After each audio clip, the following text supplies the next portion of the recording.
আমি বাবার চরণে প্রণাম জানিয়ে এবং সকল গুরু ভাই বোন দাদা দিদি কৃষ্ণদের চরণে প্রণাম জানিয়ে বাবার অমৃতময় লীলা কথা শুরু করছি। নম গুরুদেবায় নিবেদয়ামি চ আত্মনম তং পরমেশ্বর। আমি আজকে বলবো কথা, আমি আজ বড় ছেলের নিয়ে বলবো ওর কিভাবে বিয়ে চাকরি হলো এত বাধার মধ্যে, বাবার কি পাই সেটাই আমি বড় ছেলে এমএ পাস করে আছে, কিন্তু বাবা মাকে ছেড়ে বাইরে যাবে না, বাইরে চাকরি করবে না, এই ওর প্রতিশ্রুতি। আর বিয়ে করবো তো মামার বাড়ির মতো, যদি আমার মায়ের মতো এরকম ধরনের হয় মেয়ে পায়, আমার মানে কেমন দেখতে কি ওইসব দেখার দরকার নেই। ওই কারণে আমরা ওর বিয়ের প্রতি কোনো ইয়ে করিনি। তবে আমি একবার জয়দেব গিয়েছিলাম গাড়ি করে, তারপর বাবার কাছে একটা ছেলে এসেছিল ধানবাদ থেকে।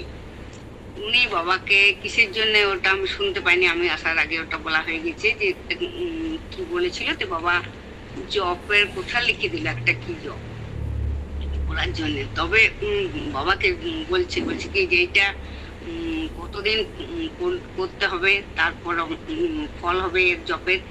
বাবা বলছে যে 1 মাসও হতে পারে, 2 মাসও হতে পারে, কিন্তু 5 বছরে আমি গ্যারান্টি দিচ্ছি হবেই হবে, যদি না হয় তা আমি একজন মহাপুরুষ নয়। এই কথাটা আমার মাথাতে ছিল। তা আমি বড় ছেলের জন্য আর তো চিন্তা ভাবলাম যে তাহলে বাবার কথাটা দেখি। আর তারপর জয়দেব থেকে বের হব, তখন বাবাকে বলছি বাবা আমরা এবার বাড়ি যাবো, সেবা নেওয়া হয়ে গেল। বাবা বলছে কি তোমরা শুধু গাড়ি করে আসো, এত টাকা খরচা করে আসো আর চলে যাও, তোমরা থাকো, আর না থাকবে তো আমি একটা মন্দিরে যাচ্ছি, ওখানে তোমরা চলো, তারপর যাবে। তো আমার সঙ্গে যারা ছিল তাদের তো থাকার ইচ্ছা নেই, তারা তাড়া করছে, আমার কিন্তু মনটা বাবার কাছেই আছে। কিন্তু সবারই তাড়াতে গেলাম। তারপর কি হলো, বাবার কথা না শোনার জন্যে 5 ঘন্টা পার্কিং এর জায়গায় গাড়ি আটকে রেখে দিল। অনেক রাত হয়ে গেল আমাদের ওখান থেকে বেরো, ওই যে না শোনার জন্য। এরপর এবার বড় ছেলের জন্য আমি ভাবলাম, বাবা বলছে জব করলে হবে, সে জবটাই করে দেখি ওর কি কাজ হয়। জব করতে করতে প্রায় 3 বছর ধরে জবটা করেছিলাম। ওই জবটা ওই যে ওং রিং রিং নম দুর্গে দুর্গে রক্ষণী সাহা, ওইটা করার পর একটা সম্বন্ধ এলো, বাবাকে বলে পাঠালাম। বাবা বলছে ওখানেই তোমার ছেলের বিয়ে হবে। তারপর বাবাকে ওরা ঠিক করতে এলো, আমি বলি ঠিক করলে তো হবে না, আমি বাবাকে মেয়ে দেখাবো, তারপর ছেলের বিয়ে দেবো। বাবা যদি না বলে তাহলে আপনারা ঠিক করবেন, কিন্তু আমি বিয়ে দেবো না। বাবার কাছে নিয়ে গেলাম তন্দ্রাদির বাড়িতে কলকাতায়, ওর বাবা মাকেও নিয়ে গেলাম। তারপর ওর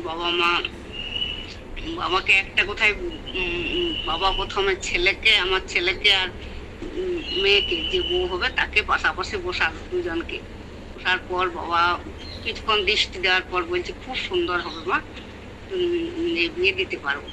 আর ওর বাবা মার একটা চিন্তা টেনশন যে আমাদের মেয়ের বিয়ে যেমন খুব ভালোভাবে পার হয়, এইটাই বাবার কাছে ওরা বারবার ওই একটা কথাই বলেছিল, আর কিছু চাইনি।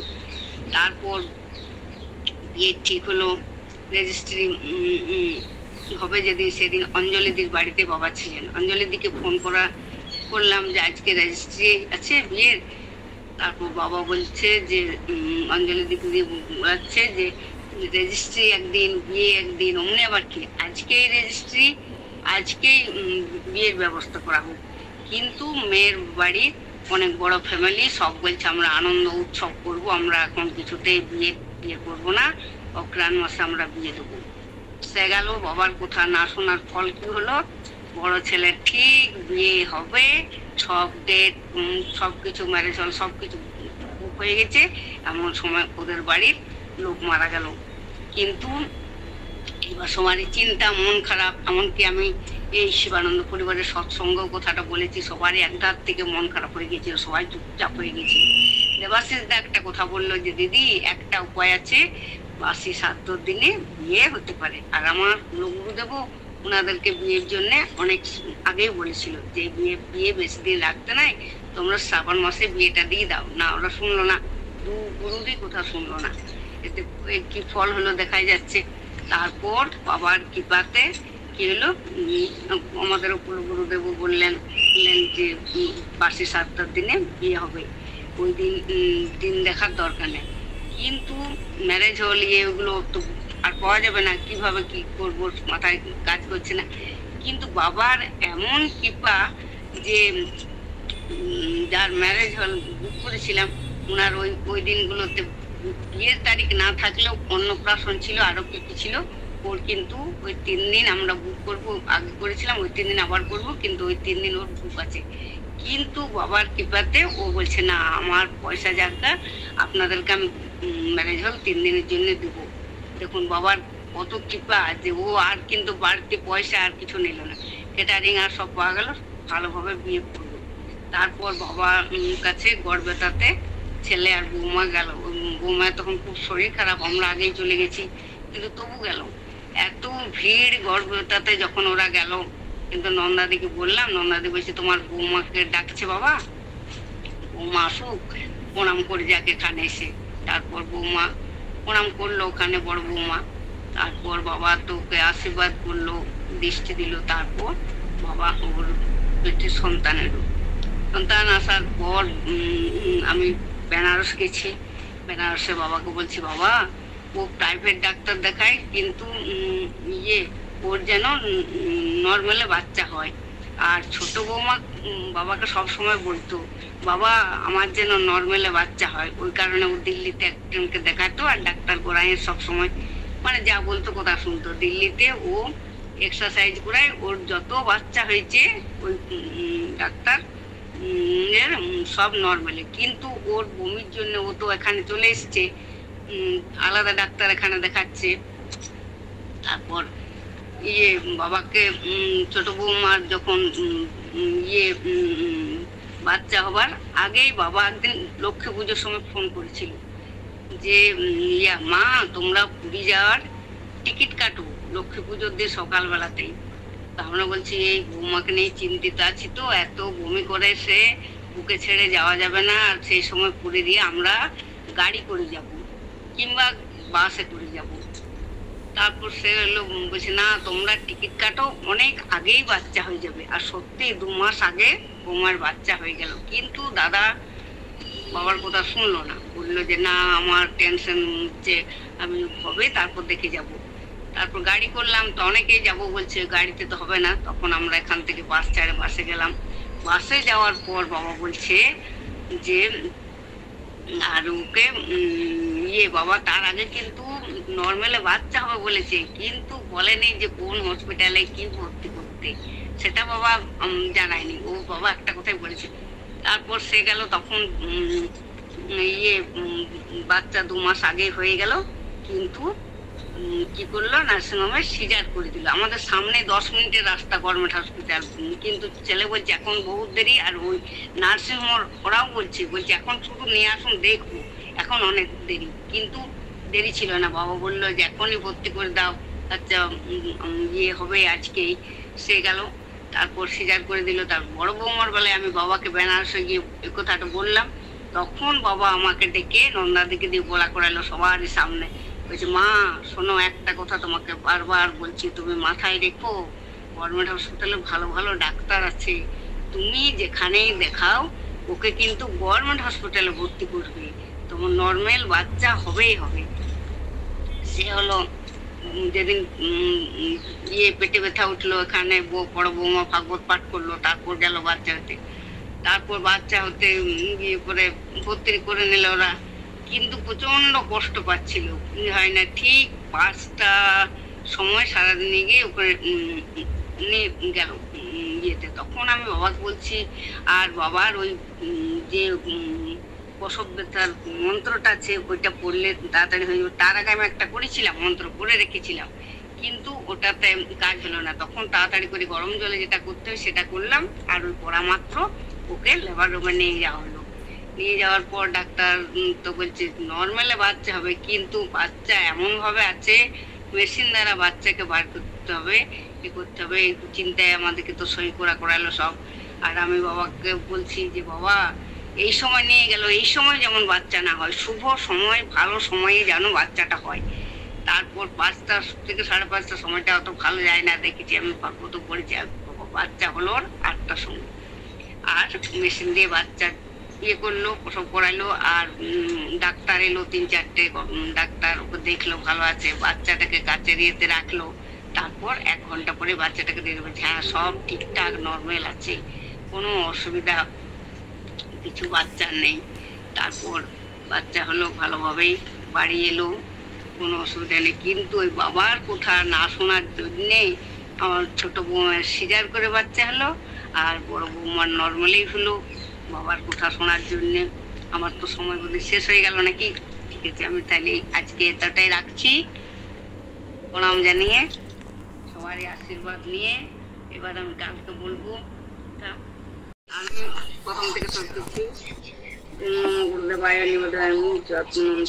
পরমেশ্বর, বাবার চরণে প্রণাম, এবং সকল গুরু ভাই বোন দাদা দিদি বৈষ্ণব ভক্তদের চরণ প্রণাম জানিয়ে এবং তাদের চরণগুলি মাথায় নিয়ে আমি বাবার অমৃতময় লীলা কথা শুরু করছি।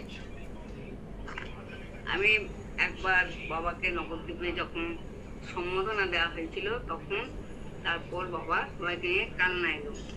কালনা আসার পথে দেখছি আমাদের ওখানে সবাই চলে গেছে, আমি আর আমার হাজব্যান্ড দুজন আমরা একা পড়ে গেছি, কিভাবে কালনা যাব। তখন বাবা মামনি দি বলছে আমাদের গাড়িতে চলো, বাবা বলছে আমাদের গাড়িতে চলো। তারপর বাবার গাড়িতে কালনা গেলাম। কালনা যেতে যেতে বাবাকে বললাম, বাবা আমাদের আসানসোলে একবার গেলে ভালো হতো, আমার সেবা দেওয়ার ইচ্ছা ছিল। তো বাবা কিছু বললো না। তারপরে মামনিদি বলছে যে তাহলে তুমি এক কাজ করো, রাস্তাতে আমরা যাই তো পার হয়ে তখন সেবা দেবে। তারপর হঠাৎ একদিন মামনিদি বলছে যে বাবা তোমার কাছে সেবা নেবে, তা এক কাজ করবে, তুমি বাবার জন্য খিচুড়ি বানাবে, কিন্তু রাতের থেকে করো না, চালটা ভিজাবে ভোরবেলায় উঠে, আর বাবার জন্য খিচুড়ি করবে, আর আমাদের সবার জন্য কি করবে। আমি বললাম আলু পরোটা করবো। আর বলছে যে তুমি তো সবসময় যখন আমরা আসানসোল যাই চপ মুড়ি দাও, ওইটা কিন্তু দেবে, ওইটা ভুল করো না। তারপর আমি আর সঞ্জয় দা আর সবার জন্য আলু পরোটা করব, এটা বললাম। আর পনির ফুলকপি তরকারি, আর চপ মুড়ি, আলু পরোটা, প্লেন রুটি, আর বাবার জন্য খিচুড়ি প্রসাদ বানাবো। তো খিচুড়িটা ওইভাবে বলছে করবে, চালটা ভিজিয়ে রাখবে প্রথমে, তারপর বানাবে। তা আমরা যে শুনলাম, বলে বাবার আয়োজন করতে হবে, বাজার যাচ্ছি, এমন অবস্থা, বা এত জল, রাস্তায় 2 ঘন্টা দাঁড়িয়ে আছি, জল আর থামে না, এত বৃষ্টি। আর ওইরকম বৃষ্টিতে সবজি বাজার আসানসোলে ভেসে যায়, উঠে চলে যায়, সবজি আলারা কেউ থাকে না। কিন্তু আশ্চর্য কাণ্ড, আমরা যখন গেলাম সবজি বাজারে, এত মানে দেশি সবজি আলাগুলো সব বসে আছে, আর যত রকম ইচ্ছা আমি নানা রকমের সবজি নিয়ে এলাম বাজার থেকে।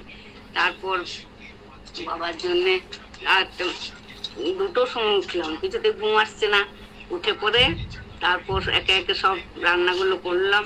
আর মামনিদি বলছে যে তোমার সঙ্গে হেল্পার আছে তো, তাহলে করবে, তাছাড়া করবে না। আমি বললাম হ্যাঁ দাদা আছে, ছেলে আছে, ওদেরকে বলবো ওরা বানিয়ে দেবে। কিন্তু আমি অত রাতে ওঠার জন্য একাই সমস্ত করলাম। বাবার জন্য খিচুড়ি, আলু সেদ্ধ, আর পোস্ত বাটা, ভেন্ডি সেদ্ধ, করলা সেদ্ধ, ছানা, এগুলো বাবার জন্য আমি বানালাম। আর এদের জন্য 25টা আলুর পরোটা, আর 10টা না 12টা প্লেন রুটি, আর 25টা চপ মুড়ি, পনির আলু, পনির ফুলকপি তরকারি, এইসব করে বানিয়ে নিল। আর কি মনে পড়ছে না, অনেকদিন আগে তো। তারপর নিয়ে গেছি রাস্তাতে। তারপর বাবা সেবা নিয়েছে কত দূরে গিয়ে পরে। তারপর সেবা নেওয়ার পর বাবা তন্দ্রার দিকে বলছে, মা খিচুড়িটা কি দিয়ে বানাইছে, জিজ্ঞেস করো, এত স্বাদ কিভাবে হলো। আমি বলে আমি তো জানি না, আমি বাবাকে স্মরণ করে বানিয়েছি। তবে বলছি কি কি জিনিস দিয়েছে সেগুলো বলো। তা আমি বলছিলাম নানা রকমের সবজি দিয়েছি, আর নানা রকমের ডাল দিয়েছি। আর বাবা বলেছিল, মামনিদি বলেছিল আদা কুচি লঙ্কা কুচি দেবে, ওই জন্য ওইগুলোও দিয়েছি। তো জিজ্ঞেস করার পর আমার ছোট ছেলে তখন পড়ে গেছে, ওরা কিন্তু আমাদেরকে জানায়নি। তারপরে বাবা চলে যাওয়ার পর রাস্তাতে দেখা করার পর জানাচ্ছে যে ছেলে পড়ে গেছে, তখন ওর 1 বছর বয়স। তো ইয়ে মাথাতে লেগেছে, বমি করছে। তা বাবাকে বলা হলো, বাবা বলছে তার জন্যে তোমার কোনো চিন্তা নেই, ও ঠিক হয়ে যাবে। তা আমি বাবাকে মানে ইয়ে থেকে ওই আমি আমার চপটা নিজে বানিয়ে দেওয়ার ইচ্ছা, যে আমাদের বাড়িতেও কেউ এলে আমি কিন্তু কিনে দিই না, ওই বরাবরের অভ্যাস আমার এটা। তারপর আবার আমি এতে গেছি দিলীপ সেনের বাড়িতে, তখন বাবা আমাকে দেখে খুব হাসছে। আমি বলি কি কি হলো? তারপরে মামনিকে বলছে বলে দাও মাকে। তখন মামনিকে বলছে কালকে আমরা ওই দিক দিয়ে যাবো রাস্তাতে, তুমি ওই চপ চা মুড়ি এইসবগুলো আনবে, আমলা সবজি, আর গৌতমদার বউ ও খিচুড়ি দেবে। বলছি ঠিক আছে, তুমি কিন্তু ওই দুটো আনবেই। ওই গাড়িতে তখন 3টে গাড়ি ছিল ওদের, আগেরটা তো 3টে গাড়ি ছিল, আর এইটাতে একটা না দুটো মনে পড়ছে না ঠিক ছিল, আর আগেরটাতে অনেকগুলোই ছিল। তো মামনিদি বলেছিল যে খিচুড়িও কিন্তু শুধু বাবার একার জন্য বানাও না, আমাদের সবার জন্যই বানাবে। তাহলে তারপর আমি দিলীপ সেনের বাড়ি গেলাম, তখন আবার রাস্তাতে বাবার সঙ্গে দেখা করছি। দেখা করার সময় ওই দিলাম, তো শর্মিলা বলছে আমি চপ খাবো না। মামনিদি বলছে একটা খেয়ে দেখো ওর বানানো চপ, তাহলে আরো খেতে চাইবে। তা শর্মিলাও খেলো। আর আমার বড় বৌমার বাচ্চাটা তখন 2 মাসের ছিল, তখন বাবা ওকে ডাকছে, মা এদিকে এসো আমার গাড়ির সামনে। তারপর গাড়ির সামনে এলো ও, তখন বলছে দেখলে মা, আমি তোমাকে বলেছিলাম না তোমার নর্মালে বাচ্চা হবে, নর্মালে বাচ্চা হলো তো, তুমি এখন সুস্থ তো। আর বাচ্চাটা কিছুতেই বাবাকে ছাড়ে না হাত। বাবা বলছে আমার সঙ্গে তুই যাবি, বলছে। তারপর সে হলো, তারপর ইয়ে যাচ্ছি। তারপর আমরা যখন এই খিচুড়ি প্রসাদ প্রত্যেকবার দিয়ে চপের ইয়ে, তারপর আমি একবার ছেলে বাবার সঙ্গে দেখা করবে, দিয়ে দুবাই যাবে। তো বলছে মা তুমি জিজ্ঞেস করে রাখবে বেনারস যাবে তখন, যে কোথায় বাবা থাকবেন পুজোর সময়। তো আমি মালাদিকে জিজ্ঞেস করলাম, মালাদি বলছে কি যে শিলিগুড়িতে চলে আসবে। আবার ইয়ে সম্পাদি বলছে না শিলিগুড়িতে আসবে না। তা আমরা ঠিক করতে পারলাম না, আমরা শিলিগুড়ির টিকিটই কাটলাম। শিলিগুড়ির টিকিট, আমার বাড়িতে লক্ষ্মী পুজো ধুমধাম করে হয়, ছেলে বলছে লক্ষ্মী পুজোর পর কিন্তু যাব। তারপর তখন সম্পাদির বাড়িতে বাবা ছিল। তারপর সবাই ছেলে বৌমা, ছোট ছেলে বড় ছেলে সবাইকে নিয়ে আমি ওখানে গেলাম। তো বড় ছোট বৌমা, ওর অনেক দিনের শখ যে আমার ছেলেকে বাবাকে দিয়ে হাতে খড়ি দেওয়াবো। বাবা কি সুন্দর ভাবে ওকে হাতে খড়িয়ে দিয়ে দিল, এবং ওর স্লেটটা পুরো নানা রকম একে ইয়ে করে ভর্তি করে দিল। বাবা দেখে বলছে খুব সুন্দর হয়েছে। আর এই বড় ছেলে বাচ্চাটা, ও তো আর অত বড় নয়, ওকেও বাবা বলছে আয় তোকেও আমি হাতে খড়ি দিয়ে দিই। তারপর বাবা জানছে আমি তো চলে যাব, সেটা তো আমাদের জানা নেই। তারপর ওকেও বাবা হাতে খড়ি দেওয়ালো। হাতে খড়ি দেওয়ার পর তারপর বাবা মামনিদি বলছে তুমি, ওরা তো ঘুরতে যাবে আর তোমরা দুজনে কি করবে? আমি বলছি যে আমরা দুজনে শিলিগুড়িতে আমাদের রুম বুক করা আছে, ওইখানে আমরা থাকবো। না বলছে তাহলে তোমরা এখানেই থেকে যাও, তারপরে শিলিগুড়ি যাবে। তারপর ওখানে আছি, আর ওরা তো ঘুরতে চলে গেল গ্যাংটক গিয়ে। তারপর বাবা একদিন আমাকে ডেকে পাঠালো মিনাদিকে দিয়ে, মামনিদি গেলাম ওখানে। আমি বলি কি এত সকাল সকাল কি জন্য বলছে আমাকে, কি জন্য ডাকছে, আমার তো একটা কিরকম লাগছিল। তারপর মামনিদি বলছে তোমাকে বাবা চপ বানাতে বলছে, তুমি 25টা চপ বানাবে, আর বাবার জন্য আলু সেদ্ধ দিয়ে দেবে, করে দেবে। তারপর আমি আন্দাজ মতো আলু এনেছি, কিন্তু ভাবছি যদি আবার কতগুলো লোক হবে, হবে না। কিন্তু তবুও আমি আন্দাজ মতো ওইরকম 25 জনের মতোই প্রথম করলাম আলু, আর বাবার জন্য আলু সিদ্ধ দিলাম। তারপর বানানোর পর সবাই চপ খেলো, সবাই জিজ্ঞেস করছে কি বলে দাও, সে হলো। তারপর উষাদি বলছে দিদি তুমি বাবার কথা মতো তো 25টা চপ বানালে হবে না, তুমি এক কাজ করো আরো আলু সেদ্ধ করতে দাও। তারপরে কেউ যদি 3টে 4টে তো নিতে পারে, তাকে তো আমি না বলবো না। আরো আলু সেদ্ধ করে আবার চপের জন্যই আবার আর এই যে 25টা চপের আমি করেছিলাম, কিন্তু 25টার জায়গায় কত লোক যে চপ খেলো তার অন্ত নাই। 50টারও বেশি চপ মানে মনে হচ্ছে দেওয়া হয়ে গেছে। আর ওই আলুটা যেটা করলাম বাবার না শুনে, সেটা কি হলো, আলুটা সাথে বললো যে নিরঞ্জন দা বিকেলে আসবে, ও তার জন্য চপ বানাবে, ভালো করে করে রাখলাম আলুটা। তখন তো জানি না বাবা আমাদেরকে কোথায় নিয়ে যাবে, ফ্রিজে রাখতে হবে না, ফোনে তো বিকেলে পড়বে। তারপর আমরা চলে গেলাম, বাবা একজনের বাড়িতে নিয়ে গেল।